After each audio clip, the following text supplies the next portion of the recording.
नमस्कार, आप देख रहे हैं जींद का महासंग्राम। मैं हूं आपके साथ मुकेश राजपूत। इसी साल लोकसभा और हरियाणा विधानसभा के चुनाव होने वाले हैं, लेकिन सत्ता का संग्राम ट्रेलर अभी से शुरू हो चुका है। जी हां, बिल्कुल। जींद के उपचुनाव में सभी दल जीत की जिद कर रहे हैं और उनकी यही जिद जींद की जंग को और भी रोमांचक बना रही है। हमारे इस खास पेशकश में आज हम आपको दिखाएंगे कि इस उपचुनाव की जंग में क्या क्या नए समीकरण उभर कर सामने आ रहे हैं।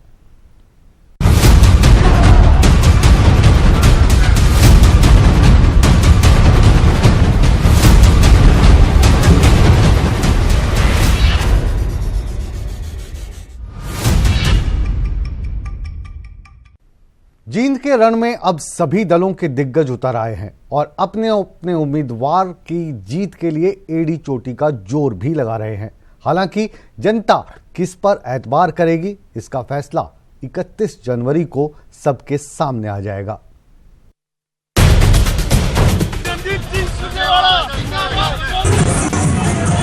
जींद पर राज करने के लिए जोर आजमाइश जारी है। मतदान में अब एक हफ्ते से भी कम का वक्त बचा है, लिहाजा चुनाव प्रचार अपने चरम पर है। सभी दलों के दिग्गज चुनाव जीतने के लिए लोक लुभावने वादे कर रहे हैं। कांग्रेस उम्मीदवार रणदीप सुरजेवाला ने भी जी जान लगा दिया है और धुआंधार प्रचार करने में जुटे हैं। रणदीप सुरजेवाला का कहना है कि वो विधायक बनने की लड़ाई नहीं लड़ रहे हैं, बल्कि जींद में राज लाने की लड़ाई के लिए लड़ रहे हैं। एमएलए बनने की लड़ाई कौनी, यही मैं कहूंगा। ये मूर्ख बना रहे हैं सब। ये लड़ाई राज लाने की है और मैंने ये निर्णय किया है। आज आपको कह के जाता हूं सरपंच साहब, इस तरीके से आगे लेकर के। हरियाणा कांग्रेस के अध्यक्ष अशोक तंवर भी सुरजेवाला को जिताने के लिए पसीना बहा रहे हैं। तंवर सरकार को हर मोर्चे पर नाकाम बताकर सुरजेवाला के लिए वोट मांग रहे हैं।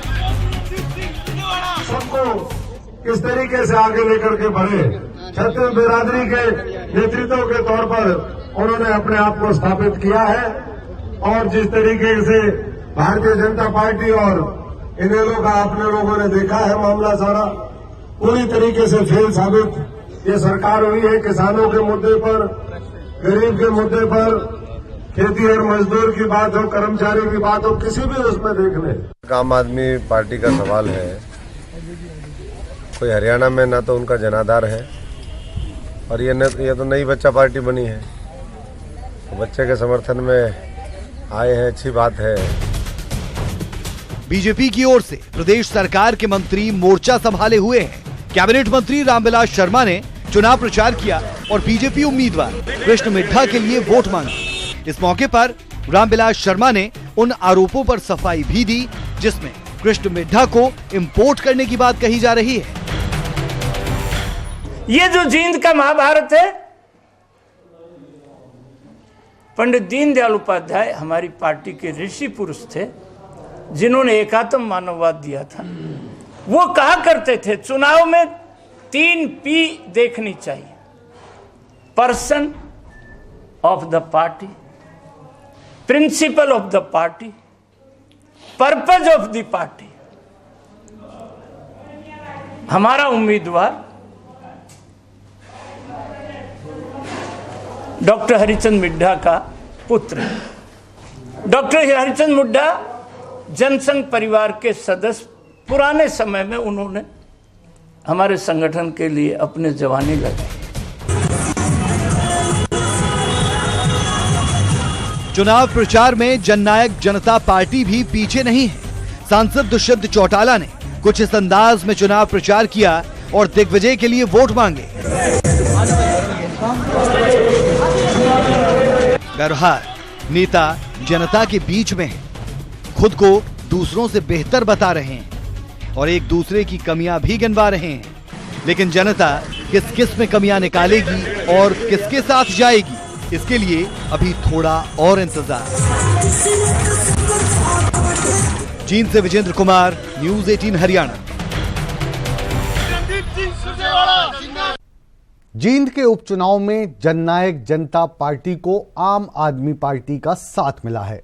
आप ने जेजेपी को समर्थन देने का ऐलान किया है। अब इसके अलावा दंगल गर्ल ने भी दिग्विजय के लिए वोट मांगने का वायदा किया है।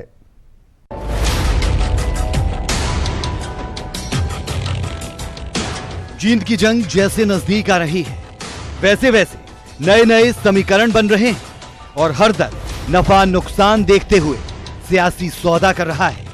सांसद दुष्यंत चौटाला ने उपचुनाव में आम आदमी पार्टी से समर्थन मांगा तो आपने समर्थन देने का ऐलान कर दिया। साथ ही आपके नेता और कार्यकर्ता जींद में जुटकर जेजेपी समर्थित उम्मीदवार दिग्विजय चौटाला की मदद करेंगे। यहाँ पे जींद उपचुनाव के अंदर दुष्यंत चौटाला जी ने और दिग्विजय सिंह जी ने आम आदमी पार्टी से यहाँ पे इस चुनाव के अंदर मदद मांगी है। हमने अपने कार्यकर्ताओं से सलाह की और सलाह करके तय किया कि हमारे सारे कार्यकर्ता दिग्विजय चौटाला को जिताने के लिए यहाँ पे पूरा कार्य करेंगे और मेहनत के साथ हम पूरे बहुमत के साथ उनको जिताने का पूरा प्रयत्न करेंगे।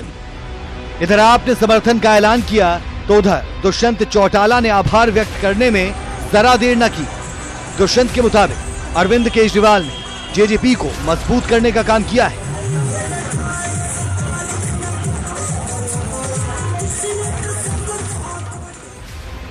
उपचुनाव में जेजेपी के लिए राहत भरी खबर और भी है।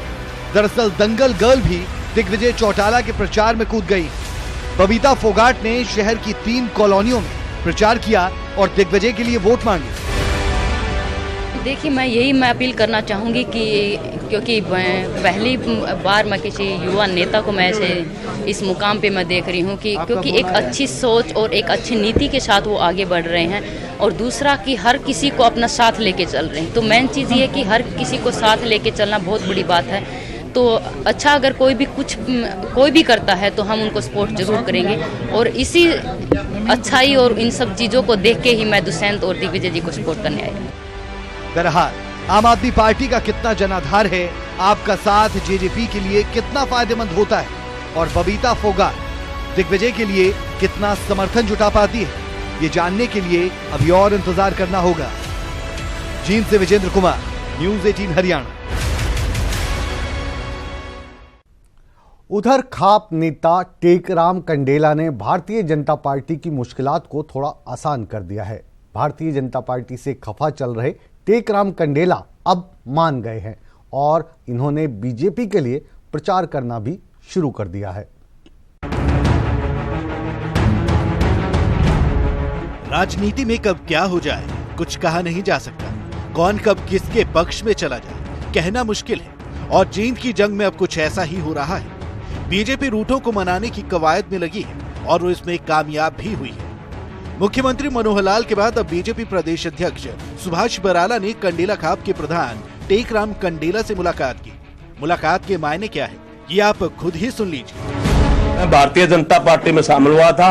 मेरे पास सुभाष बराला जी प्रदेश के अध्यक्ष आए थे, प्रदेश के मुख्यमंत्री आए थे। इन्होंने मेरी नाराजगी दूर करी और मैं जींद के विकास के लिए और किसानों के काम करने के लिए मेरे को आश्वासन दिया है। इसलिए मेरी नाराजगी से दूर हुई। मैंने अपने समर्थकों से जींद उपचुनाव के लिए बीजेपी का टिकट न मिलने पर टेकराम कंडेला पार्टी से नाराज चल रहे थे, लेकिन पार्टी का शीर्ष नेतृत्व अब उन्हें मनाने में कामयाब हो गया है। चौधरी टेकराम कंडेला जो कंडेला खाप की जिन्होंने लंबे समय तक अगुवाई की है और आज विधिवत रूप से भारतीय जनता पार्टी का जो चुनाव प्रचार अभियान है जींद विधानसभा के लिए, इसमें ये उतरे हैं। काबिले गौर है कि चुनाव से पहले कंडेला खाप के प्रधान का समर्थन बीजेपी के लिए बड़ी उपलब्धि है। वो इसलिए क्योंकि कंडेला खाप के अधीन 25 गांव आते हैं जिनका वोट बैंक करीब 40,000 है। लिहाजा अब देखना यह है कि बीजेपी को इस वोट बैंक का कितना फायदा मिलता है। जींद से विजेंद्र कुमार, न्यूज़ 18 हरियाणा। जींद उपचुनाव में उपद्रव हो सकता है, ये आशंका हम नहीं जता रहे हैं, बल्कि ये आशंका जता रहे हैं राजकुमार सैनी, भारतीय जनता पार्टी के बागी एमपी, जो कह रहे हैं कि जींद उपचुनाव में उपद्रव हो सकता है। अब कैसे, कहां, क्यों, ये राजकुमार सैनी की जुबानी ही सुन लीजिए।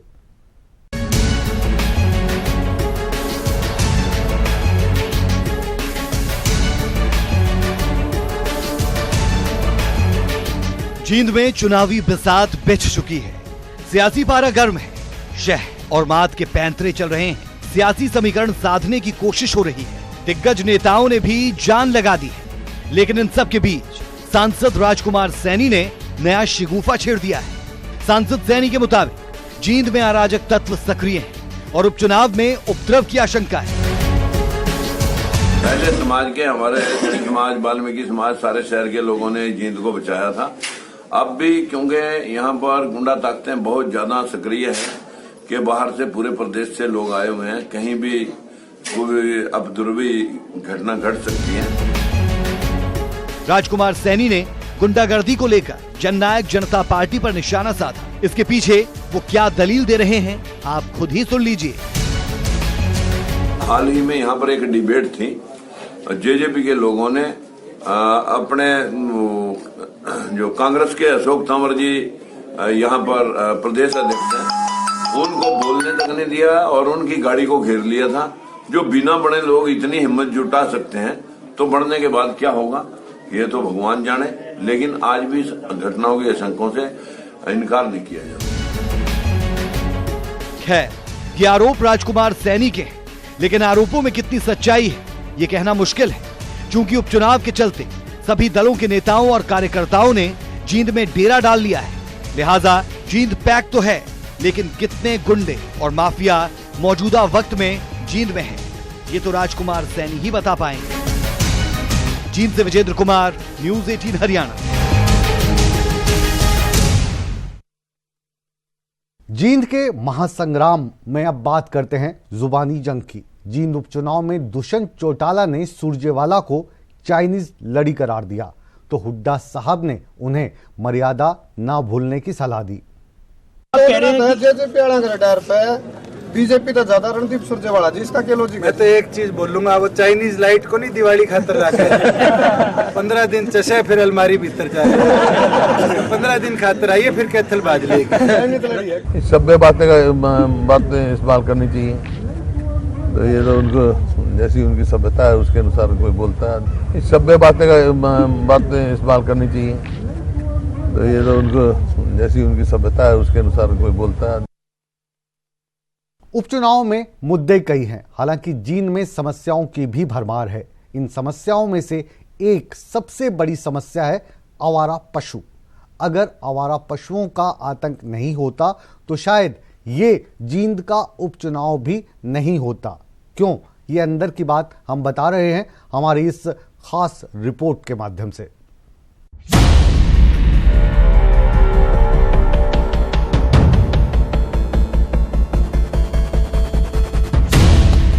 आवारा पशुओं का आतंक। जी हां, बदमाशों के आतंक से फिर भी निजात मिल सकती है, लेकिन आवारा पशुओं के आतंक से निजात कोई नहीं दिला सकता।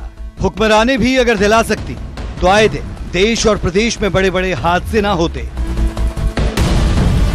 सड़क पर सांड हो तो संभल जाए, वरना हालत पतली हो जाएगी।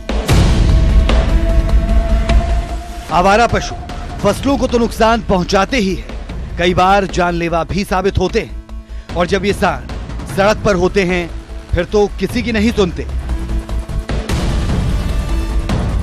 इन दिनों जींद में सियासत का संग्राम छिड़ रहा है और इस संग्राम में भी बात सांड के संग्राम की हो रही है। दरअसल जींद में आवारा पशुओं का आतंक चुनाव का बड़ा मुद्दा है और जनता के लिए सबसे बड़ा दर्द भी।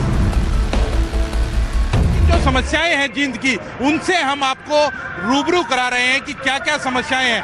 आवारा पशु जो हैं, सांड हैं, गाय हैं, और वो वहाँ यहाँ जो गंदगी के अंदर पूरे दिन गंदगी खाते हैं, इससे इनकी मौत भी होती है और कई बार इनकी जानें चली जाती है। और यही सांड रोड के ऊपर आ जाते हैं तो एक्सीडेंट का कारण बनते हैं और काफी लोगों को एक्सीडेंट का कारण ये बन चुके हैं। दर्द तो ये प्रदेश की सियासत को भी मिला है। लोग बताते हैं कि अगर आवारा पशुओं का आतंक ना होता तो शायद जींद उपचुनाव की नौबत ना आती।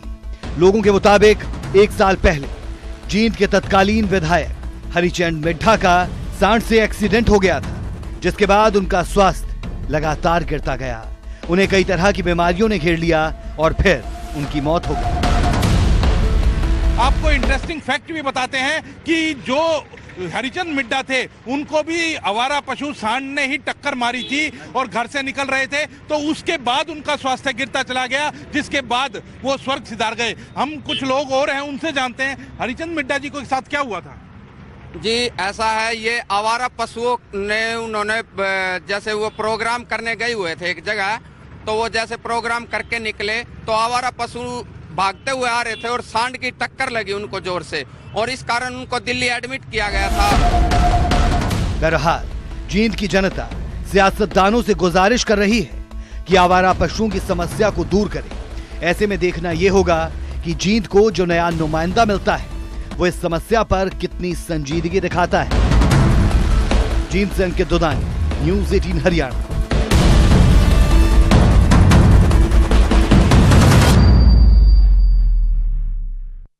जींद के महासंग्राम में आज के लिए फिलहाल इतना ही, लेकिन आप कहीं मत जाइए, बने रहिए न्यूज़ 18 पंजाब, हरियाणा, हिमाचल के साथ। मिलते हैं एक छोटे से अंतराल के बाद।